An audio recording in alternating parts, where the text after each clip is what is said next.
going back to like the Linda's podcast where the guy was talking about timing. Like it's so important. Timing is everything. Like when I got into tech space, the barrier to entry was very, very low. So as long as you had, I'm a Splunk guy. So as long as I had a cert and I knew a bit about Linux and some general system administration, it was really quick to get in. Now it's a little bit more difficult. And as time continues, it's going to be even more difficult because it's going to get a lot more challenging. And it's not just tech. It happened with nursing and the healthcare field in general and accounting and all that other jazz. It's trends. When people start, you have a lot more competition. It makes it a little bit harder, more difficult. And people now asking me, hey, can I do this and get it? I'm like, no, things have changed, bro. Oh, I told you this like 8-9 years ago, and you didn't do it back then. But now you want to kind of just get a basic user cert and get in. Like, yeah, no. like because I've been making a lot of content about this, and I had a few, like I wouldn't say viral posts, a couple 100,000 views on some of these videos about the CompTIA trifecta, the A plus, network plus, security plus. The days of being able to get that trifecta and be successful are gone. Right. Those fundamental vendor neutral certifications are not going to make you competitive.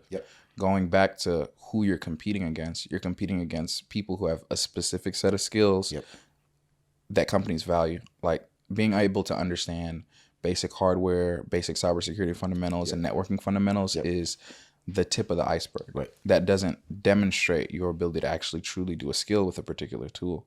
And I'm going to say this until people actually listen, but those days are gone. You need to be vendor specific. You need to be able to show a company, I can take this tool that you're using and multiply it.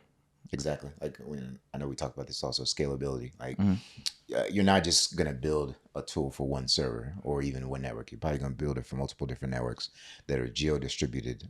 And it's going to be something that is going to need to be repeatable and automated.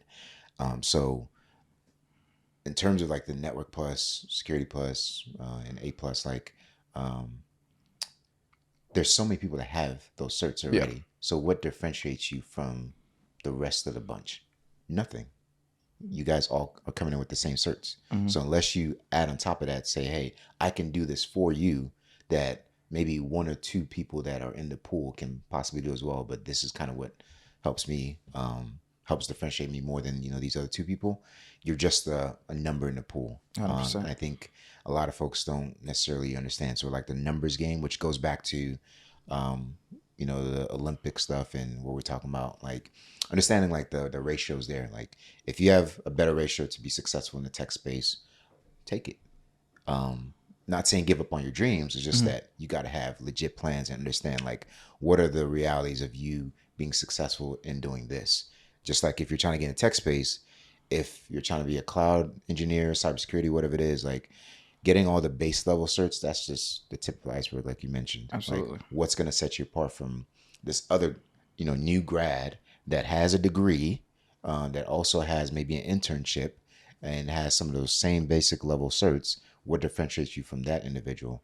What can you do that they can't? And I think when people start thinking on that level, that's what's going to help them to separate, from an interview perspective. Absolutely. I do think it is still valuable in terms of like the trifecta or the fundamental certifications for exposure. I always tell people the first certification I think you should get is Security Plus, because one, employers value that the most out of the trifecta. In my opinion, you're probably going to see the most opportunities that have Security Plus listed as a preferred certification. But on top of that, the actual things that are covered in the certification expose you to the different sectors of cybersecurity and IT. Like objectively, if you complete your Security Plus, you should have a high level overlay of the different sectors or buckets of cybersecurity and figure out what excites you. That should be your catalyst for you figuring out, hey, this excites me and this is the type of career that I want. And I don't think it's wrong to skip help desk or these entry level certifications, but they should be a stepping stone and not the end all be all for what you're trying to do. Exactly. One way that I got into the tech space for me was the bag, right? I'll be honest. That's a valid reason too. Like you don't have to be this wildly passionate person. Right. Your passion could be, I want to make my family happy. Exactly. That's a legitimate passion. Yep. You just need a tool to help you make that happen. Right. So if your goal is, hey, I want to make 150 grand for my family, 150 grand for my mom, whatever, Yep. that's valid. Yep. Like, don't ever let anybody tell you because you're chasing a bag that there's not a place for you. No, I'm wildly, what's the word? Vocal about this.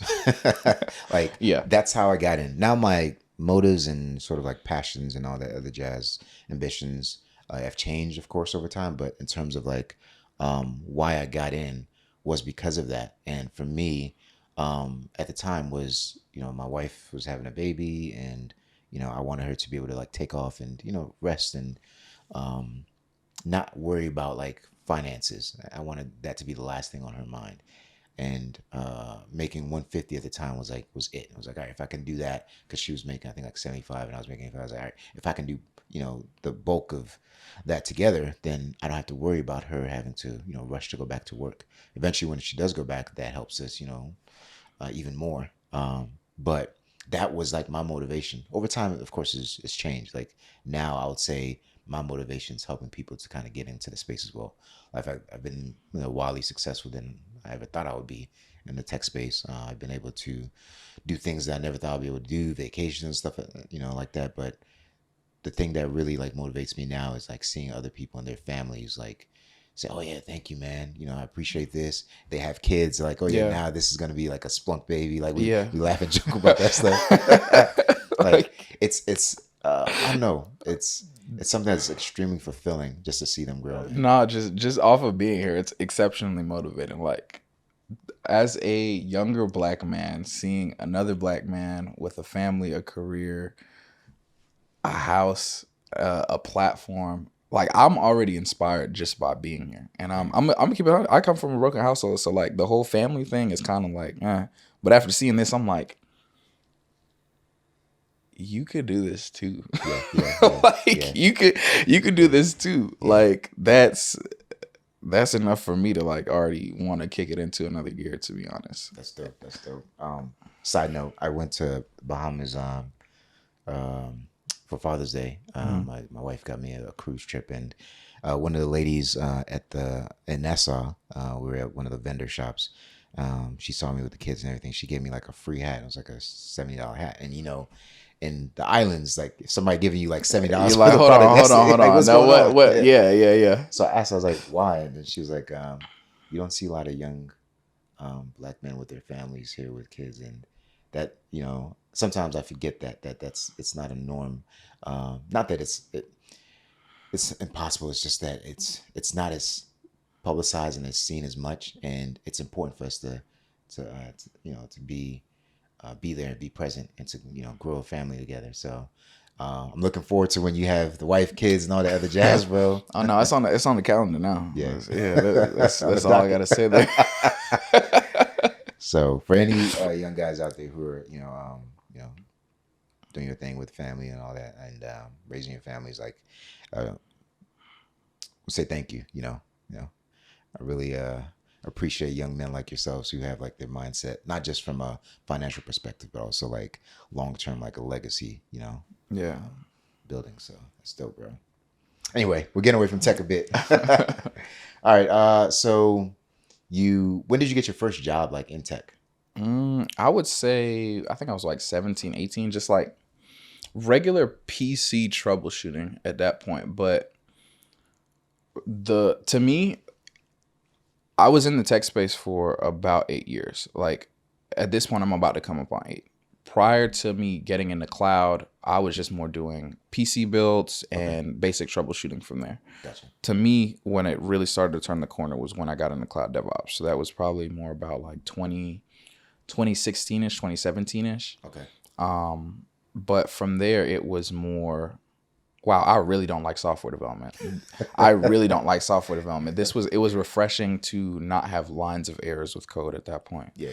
And that's where I found my passion. I guess I was having so much failure on the software development side when I got exposed to, oh, wow, I'm actually kind of good at this one sector. I just ran with it. Yeah. But I will say, like, I do have a software development background, so computer science degree from regular brick and mortar university. But what school? Georgia State. Okay. Yeah. So everybody could build an app. If you're in a computer science class, a software development program, it's unimpressive for you to be able to build an application, right? I always reference this in my interviews when I tell them like my background. Like at one point I was like, okay, you know, maybe what if I did develop the next Facebook, Tinder, or whatever? At that point, I didn't even have the knowledge of understanding how to scale it, how to monitor it, how to secure it. And that's what was interesting to me as I was sitting through these lectures with these other students. Like everyone can build an app, but nobody really understands how to host it, how to scale it, etc.